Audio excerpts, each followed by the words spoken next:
Station और petrol pump मुकम्मल तौर पर बंद पियल हैं। जामशोरो, कोटड़ी, घारो, शाहदादकोट, बुलड़ी शाह करी पीपल्स पार्टी कुदो अमल किया इन जी असीं सख्त लफ़्ज़ में मज़म्मत कयूं था ऐं असां सम्झूं था जो सिंध सां गद्दारी के बराबर है।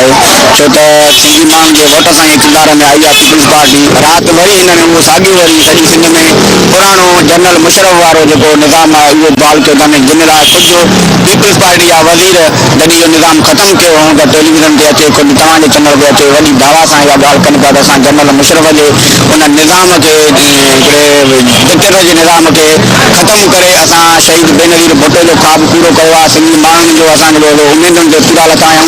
अॼु उन्हनि वज़ीरनि खां असां पुछण था चाहियूं त उन्हनि जे जेकॾहिं थोरो बि जेकॾहिं उन्हनि में शर्म आहे त हू अची करे पंहिंजी उन वज़ारतुनि खां इस्तीफ़ा ॾियनि ऐं सिंधी माण्हुनि सां गॾु थियनि। जेको जनरल ज़ियाल को कमु न करे सघियो, जेको जनरल मुशरफ कमु न करे सघियो, उहो कमु पीपल्स पार्टी वारा पंहिंजे इक़्तिदार के वधाइण जे लाइ उहो सिंध के ॿिनि हिसनि में विराइण वारो कुदो अमल किया आहे, जंहिंजी सॼी सिंध सख़्त मज़म्मत शापर मज़ामत कंदो।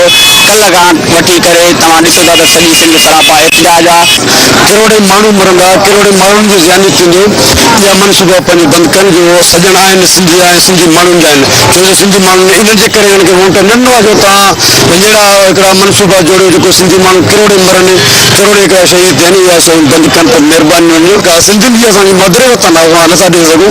इहा महिरबानी करे ज़ाहिरी के सां अपील कयूं था त इहा शइ साज़िश बंदि करे छॾियो। सिंध में अलाए केतिरनि हलाकुनि कब्ज़े खोरनि सिंध ते कब्ज़े जी कोशिशि कई आहे, पर उहे हमेशह सिंध मां जूता खाई मायूस रहिया आहिनि। असीं ताईं सिंध जे अंदरि बाग़ैरत सिंधी माण्हू ज़िंदा आहिनि, उनजूं समूरियूं साज़िशूं इहे नाकाम वेंदियूं ऐं असीं जेको आहे वतन जे हिकिड़े इंच ते हज़ारे पंहिंजा क़तल करण लाइ तयारु आहियूं।